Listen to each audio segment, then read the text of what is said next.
Esto va a sonar como una leyenda urbana, como un mito que resuena en una mente enferma y que deberías ignorar. Pero no lo es. Mis manos tiemblan, y la pistola se siente pesada, pero sé que solo hay una forma de acabar con esto, y es con ella. Primero, necesito contarte la historia del 13, antes de que la oscuridad se apodere del suelo y antes de volver a enfrentarme a mi pesadilla. Parece que fue hace una vida entera, pero en realidad han pasado menos de 6 años. Podría buscar fácilmente la fecha exacta, el momento en que mi vida se desvió tan drásticamente, pero prefiero no hacerlo. Marcar los días haría que todo esto fuera demasiado definitivo, demasiado real. Prefiero dejar que el pasado se desvanezca en la bruma, perderme en los días de antes.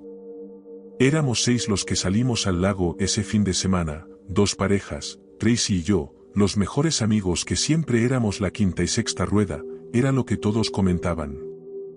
Les pedí a mis amigos que organizaran el fin de semana, esperando que un buen ambiente y un poco de alcohol me dieran por fin el valor para decirle a Tracy lo que realmente sentía, para confesar esos sentimientos que había reprimido durante tanto tiempo. Ojalá pudiera volver en el tiempo y sacudir a ese joven por los hombros y decirle que busque otra manera. Sé valiente, le diría, sé audaz. Lo demás no importa tanto como crees. Pero no puedo. No. Algunos errores no se pueden deshacer. Dame un momento, ¿quieres? Esta bebida no se va a refrescar sola, y necesito prepararme para lo que sigue. Nuestros horarios ese verano eran irregulares y caóticos, pero todos logramos reservar el tramo de miércoles a martes que teníamos libre. La casa estaba en la orilla del lago, con una vista preciosa del agua. Rodeada de árboles y aire fresco, era el lugar perfecto para alquilar por una semana. Ni siquiera se veía otra casa alrededor. Pasamos la primera noche bebiendo alrededor de una fogata, mientras yo intentaba reunir el valor y fallaba una y otra vez. El jueves fue el gran error. Nos aventuramos a la ciudad para visitar los bares locales. Algo que Scott dijo, o alguien con quien se encontró en la gasolinera, nos lo recomendó. Ojalá pudiera recordar bien esa noche, pero solo aparecen fragmentos y pedazos, destellos de alguna otra línea de tiempo en la que tal vez viví alguna vez. Sin embargo, recuerdo al chico con el que hablamos. Un joven, de nuestra edad, alguien local que conocía la zona. En algún momento, la conversación cambió a las leyendas espeluznantes de la región. Nos habló del 13, una bestia legendaria que solo aparecía los viernes 13, que, casualmente, era la noche siguiente. Decía que salía del lago y se enfocaba en aquellos que sabían de su existencia. Nos reímos, fingimos estar asustados, aunque el momento se sintió tonto y ligero. Recuerdo a Scott enfermarse en el baño, y cómo lo ayudé a subir al coche. Su aliento olía a canela, del Fireball que había tomado, mientras me entregaba uno de esos frascos pequeños ya vacío, diciéndome que me quedara con la propina. Me pregunté vagamente de dónde lo habría sacado o cuánto tiempo llevaba con él. También recuerdo que, durante el viaje de regreso, anunció que había dejado su moneda de la suerte en el bar y luego se puso a cantar por la ventanilla una melodía antigua con las palabras cambiadas. Ojalá pudiera recordarla ahora, pero eso fue en otra vida. Una en la que todavía estábamos vivos. La noche siguiente fue mágica. Esa es la noche que recuerdo. Asamos hamburguesas, hicimos una fogata, y los recuerdos están tan llenos de vida. A veces me pregunto si todo esto realmente sucedió, pero no esa noche. El aire en mi memoria aún vibra con vida. En algún momento, Tracy y yo nos quedamos solos. Nuestros amigos, generosamente, nos dieron el espacio que necesitábamos. Le busqué una manta, nos sentamos juntos y nos retamos mutuamente a hablar. No puedes saber las palabras que pasaron entre nosotros. Son todo lo que me queda de esa vida, una conversación grabada en mi alma, lo único que me llevaré cuando deje esta prisión mortal. Pero puedo decirte que, después de esas palabras, nos besamos. En ese momento, todo en el universo se alineó, solo por un instante. Sin embargo, la vida puede ser cruel y efímera. Un minuto después, Tracy saltó, rascándose los brazos. La manta que le había dado estaba hecha de plumas, y era alérgica. ¡Qué tontería! ¡Qué ironía que algo tan simple y absurdo cambiara el curso de la vida de alguien! Decidió ducharse y yo me ofrecí a hacer el viaje hasta la tienda de conveniencia para comprarle algo de Benadryl. De no haberlo hecho, estaría muerto como los demás. La casa estaba extrañamente silenciosa cuando volví. Demasiado silenciosa. Una niebla había subido desde el lago de una forma que no tenía sentido. No había estado fuera tanto tiempo, y sin embargo, la puerta estaba abierta. Sentí un nudo en el estómago, una advertencia de que algo andaba mal, aunque no podía decir exactamente qué. Recuerdo acercarme a la entrada, girar y darme cuenta de que apenas podía ver el auto a unos metros. El agua se acumulaba en el suelo bajo mis zapatos, y pensé que tal vez la ducha había tenido una fuga, como si todo fuera un simple problema mecánico. Y entonces los vi. Los cuerpos, sin vida, hinchados, horriblemente magullados y empapados. Pálidos, vacíos, como si la vida hubiera sido succionada de ellos. La policía lo atribuyó a una fuga química de un tanque subterráneo abandonado, una historia absurda diseñada solo para rellenar un informe. Sabían que no era cierto. Me quedé solo mientras el forense trabajaba. Mis mejores amigos, de repente, se habían ido. No recuerdo la decisión exacta de empezar a beber al salir de la comisaría, pero tampoco recuerdo no haberlo hecho. Algunas cosas simplemente parecen tener sentido en su momento, como un camino que estás destinado a seguir. Ni siquiera sé en qué bar sucedió, solo que fui de uno a otro hasta que me echaron. Un viejo con ojos amables fue el que me habló del 13. No debería habértelo contado, empezó, pero pensé que te protegería. No recuerdo todas sus palabras, estaba demasiado borracho. Pero el viejo me advirtió que, ahora, sería el objetivo de la misma bestia que mató a mis amigos. Que cada viernes 13 vendría por mí. Debía dejar una botella pequeña de alcohol y una moneda fuera de mi puerta esas noches, de alguna manera, eso alejaría a la criatura. Uno de nosotros había desencadenado algo al escuchar esa leyenda, sin darnos cuenta de la importancia. Hablar de ello nos había marcado, convirtiéndolo en un juego enfermizo que no entendía. Mi vida se vino abajo después de eso. Nunca regresé a la escuela. Simplemente no podía. Me dejé llevar, viviendo de botella en botella, siempre vigilando el próximo viernes 13 en el calendario. Ojalá pudiera decir que viví esos años con algún propósito, aferrándome al recuerdo de mis amigos, pero sería una mentira. En cambio, me prometía a mí mismo que cada viernes 13 sería el último, que no dejaría las ofrendas, que enfrentaría a la criatura. Pero, al final, siempre terminaba poniendo las botellas y las monedas afuera antes de que cayera la noche, temblando y maldiciendo mi cobardía. Solo lo vi una vez en esos años, una noche en la que casi no puse las protecciones a tiempo. Se ocultaba entre las sombras, de alguna forma sólido y líquido a la vez, enorme, envuelto en una niebla que apareció de la nada. Gruñó antes de fundirse nuevamente con la oscuridad. Sé que lo veré otra vez, y no tengo deseos de que eso suceda. Con el tiempo, la vida encontró una forma de estabilizarse. La naturaleza aborrece el vacío, como dicen. Encontré un pequeño pueblo lleno de gente amable, conseguí un trabajo que, al principio, parecía temporal, pero terminó dándome una vida digna.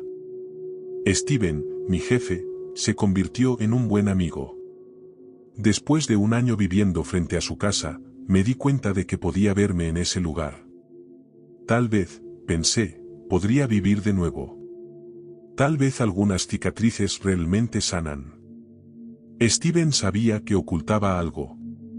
Lo sentía en esos momentos de silencio cuando me quedaba mirando al vacío, perdido en el pasado.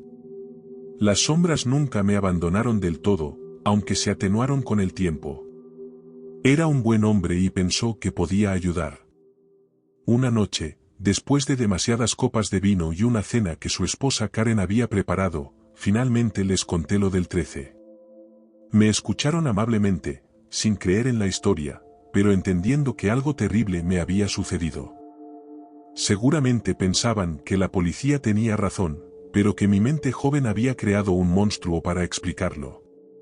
2 meses después, llegó el siguiente viernes 13. Esa mañana, sin decir nada, caminé hasta su casa y escondí una botella y una moneda detrás de un arbusto. Yo cumpliría con las advertencias, aunque él no creyera. Me aseguraría de que estuviera a salvo. Una vez, un viernes 13, me quedé dormido. Desperté con unos mensajes de Steven.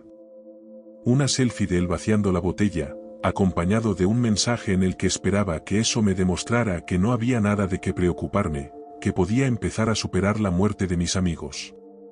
Pobre Steven. Era un buen hombre. Su esposa, una mujer maravillosa. Las autoridades no supieron qué hacer con los cuerpos que encontraron dentro de su casa cerrada, con el cerrojo aún puesto.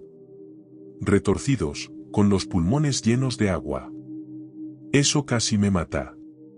Bebía hasta casi hacerlo. Iba a bares, provocaba peleas, esperando que alguien terminara lo que yo no tenía el valor de hacer. Me golpearon un par de veces, pero nunca de la manera que deseaba. Me hundí más, perdiéndome en internet, en un rincón donde podía estar solo, y borracho. Una noche, encontré un hilo que encendió una chispa en mí. Empecé a buscar respuestas, alguna forma de liberarme. Navegué por muchos callejones sin salida, pero con el tiempo, ciertos nombres surgieron. Cuando buscas información sobre un monstruo acuático legendario, no puedes simplemente usar Google. Escuchas hablar de un profesor con un interés peculiar, y luego vuelves a oír su nombre. La primera vez puede que no signifique nada, pero cuando lo escuchas por tercera vez, sabes que es momento de investigar. Apuntas tu brújula hacia su campus y te diriges allí. Me tomó 3 intentos para que me recibiera, pero no podía ignorar a un académico obsesionado con la triscaidecafobia, el miedo al número 13. El próximo viernes 13 estaba a solo 2 días, y el tiempo corría en mi contra. Así que, me presenté en su oficina y le conté mi verdad. Sabía por qué la gente temía al viernes 13 y cómo me había estado persiguiendo durante años. Pasé las 2 noches siguientes en su casa, mientras él me acribillaba a preguntas. Creo que temía perder la oportunidad de descubrir algo más. Le conté todo sobre el número 13, y nos preparamos para esa noche como yo lo había hecho durante años. No llegamos a ninguna conclusión, pero él tomaba notas sin parar, repasando los hechos una y otra vez. Durante nuestras charlas, lo veía ordenar mapas, libros y archivos, armando algo en silencio. La tarde del día 13 lo encontré de buen humor. Habíamos dejado las ofrendas afuera y solo quedaba esperar. Esta sería la primera vez que me enfrentaría a ello. Normalmente, me escondía. Pero esta vez, una copa llevó a otra, y pronto el profesor comenzó a llenar los vacíos, colocando mi experiencia en un contexto más amplio. Hay rumores que se remontan miles de años, dijo entusiasmado, el vino aflojando su lengua. Algunos dicen que todo comenzó en la última cena, que algo oscuro infectó a Judas. Pero esto es mucho más antiguo. El código de Hammurabi omite el número 13, y ya se le asociaba con la oscuridad. Los antiguos creían que tenía un poder especial. ¿Pero qué es exactamente? Pregunté, intrigado. Él negó con la cabeza. Nadie lo sabe con certeza. Algunos lo llaman una bestia, otros lo ven como una maldición viviente. Siempre se ha mantenido en secreto porque, cuanto más se sabe, más débil se vuelve. Los pocos textos que existen lo dejan claro. El viernes 13 de octubre de 1307, el rey Felipe IV de Francia lo usó para destruir a los caballeros templarios. Desde entonces, aparece esporádicamente, en momentos clave de la historia. Es algo antiguo, anterior al diluvio. Hizo una pausa para llenar su copa. Todas las culturas tienen mitos sobre el diluvio, recuerdos de cómo el agua destruyó la tierra. Algo cambió cuando llegó a América. Fundamos el país con 13 colonias, como un homenaje a su poder. Incluso hubo un club secreto, el Club de los 13, formado por hombres poderosos. 5 presidentes de los Estados Unidos fueron miembros. Creían que podían controlar ese poder, atraerlo. Pero yo creo que su verdadera intención era traerlo aquí. El profesor se emocionaba cada vez más. En 1915, un submarino alemán, el SMU-28, hundió al vapor británico Ibérico. Entre los escombros, los alemanes vieron un animal acuático gigante, algo parecido a un cocodrilo monstruoso. Creo que fue un intento de invocarlo aquí, y aunque no lo lograron del todo, puede que lo hayan acercado. Yo miraba por la ventana.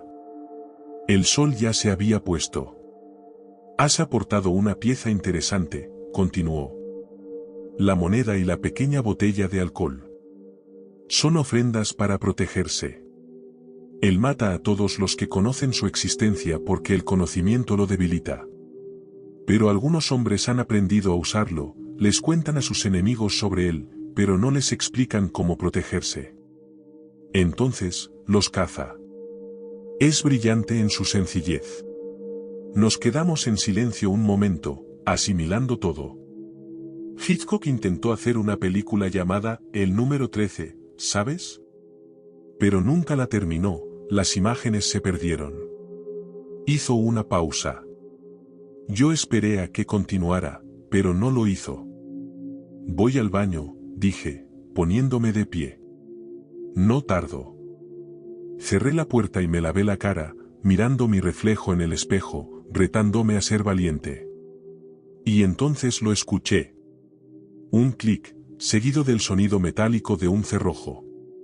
Sabía lo que estaba pasando, pero aún así revisé la puerta del baño. Estaba cerrada desde afuera. Profesor, llamé, como si realmente necesitara preguntar algo. Tu bebida y tu moneda están fuera del baño, muchacho, respondió. Estás a salvo allí dentro. Pero no es seguro que estés allá afuera, supliqué. Oh, no para ti, no. Pero yo voy a recibir a nuestro invitado, como a un viejo amigo. Conocía esas palabras desde hace tiempo, pero nunca supe cómo pronunciarlas para poder usarlas. Después de esto, todo estaría bajo mi control. Rogué al otro lado de la puerta, aunque una parte de mí ya sabía lo que iba a suceder. Pasaron varios minutos antes de que escuchara algo. Al principio sonaba como un pequeño chorro de agua, pero poco a poco se convirtió en un rugido ensordecedor, y una presión comenzó a apoderarse de mí, como la sensación de bucear hasta el fondo de una piscina. El profesor, confiado en su conocimiento, empezó a recitar palabras en un idioma que seguramente se había extinguido hacía siglos. Su voz fue ganando intensidad, adoptando un tono casi suplicante. Podía imaginar la presencia llenando la habitación frente a él, mientras él creía tener alguna forma de detenerla.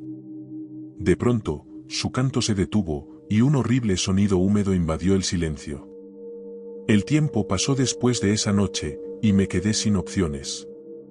No sé qué salió mal con el profesor, si dijo las palabras incorrectas o si alguna otra debilidad lo condenó a esa muerte acuática.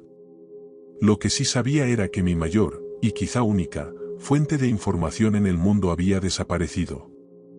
Así que hice lo que mejor sabía hacer, me ahogué en el alcohol. No sé cómo el universo decide juntar estas piezas, si fue alguna fuerza superior la que me empujó en esa dirección o si solo fue la mala suerte de un hombre que había pasado demasiadas noches en bares de mala muerte. Consideré el cuchillo que sostenía en mi mano. Era de plata, lo había tomado del estudio del profesor antes de irme. Tenía algo tallado en la hoja, algo muy antiguo. No sé por qué lo tomé, pero me daba cierta tranquilidad. El viejo revólver, con esas extrañas balas de aspecto antiguo, estaba en la habitación de mi motel. No tenía una forma práctica de cargarlo, pero parecía importante llevarlo conmigo, aunque quizás solo fueran recuerdos de un hombre obsesionado con el pasado. Estos días me he mantenido oculto. Robar objetos de una escena de muerte violenta tiende a atraer atención, incluso cuando la muerte en sí fue tan extraña. Mientras observaba la hoja, escuché su voz.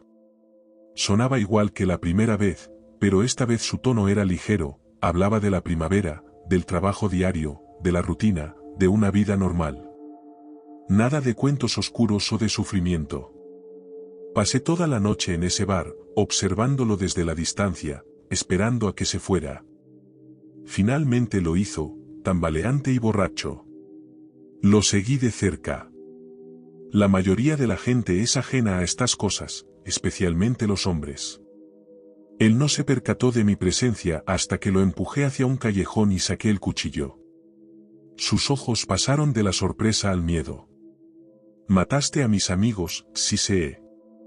Ahora voy a matarte a ti. Sus ojos, llenos de terror, se suavizaron en un gesto de aceptación. Me lo merezco, dijo. No protegí bien a tus amigos. El cuchillo temblaba en mi mano mientras él seguía hablando. Me contó su historia, un pueblo acechado por una pesadilla que nadie entendía. Todos se protegían de ella, siguiendo las instrucciones que décadas antes les había dado un extraño. Pero la criatura siempre encontraba la manera de golpear a los desprevenidos, a los que cometían errores. Con el tiempo, los habitantes del pueblo idearon un plan para acabar con la bestia, pero solo podían atacarla los viernes 13, lo que significaba que pasaban meses sin poder ejecutar el plan. Mientras tanto, el pueblo se aisló, muchos se marcharon y los que quedaron solo intentaban sobrevivir. La madre de él había perdido la esperanza, y él temía que pronto dejara de protegerse, que preferiría mirar lo que había al otro lado en lugar de enfrentarse a otro día de soledad. La criatura parecía invencible, demasiada gente conocía su existencia. Fue entonces cuando él, en su joven mente, ideó un plan que le parecía perfecto. Decidió atacar a un grupo de turistas. Los atraerían al pueblo, protegerían la casa en la que se alojarían y les contarían sobre la bestia. Así estarían seguros, y la criatura se debilitaría con la difusión del relato. Mientras tanto, él se quedaría desprotegido en su casa, esperando que la bestia lo atacara para intentar matarla. Lo que no sabía era que Scott había tropezado con la botella y la moneda. No sabía que, incluso esa misma noche en el bar, Scott ya había dejado caer la moneda en el baño. Tampoco sabía que la moneda acabaría en la máquina de discos y que Scott me pasaría la botella vacía. En resumen, no tenía idea de que su plan ya había fracasado. Así que se sentó solo esa noche, esperando a una bestia que ya había puesto los ojos en otras presas más fáciles. Terminó de hablar, con lágrimas corriendo por su rostro, y cerró los ojos, esperando lo que vendría después. Yo miraba la punta del cuchillo, aún apuntándole, pensando. Ahora, miro la misma hoja en mi mano, haciéndola girar mientras ambos esperamos a la bestia. Dos hombres que, tal vez, puedan acabar con esta pesadilla de una vez por todas. Ahora ya lo sabes. Y con ese conocimiento, ella se debilita. Pon una moneda y un poco de bebida fuera de tu puerta esta noche, y estarás a salvo. Ella vendrá por mí de todas formas. Mi puerta seguirá desprotegida y abierta para la pesadilla que pronto la cruzará. Estoy listo para ello. Y esta vez, tendré éxito. O moriré en el intento.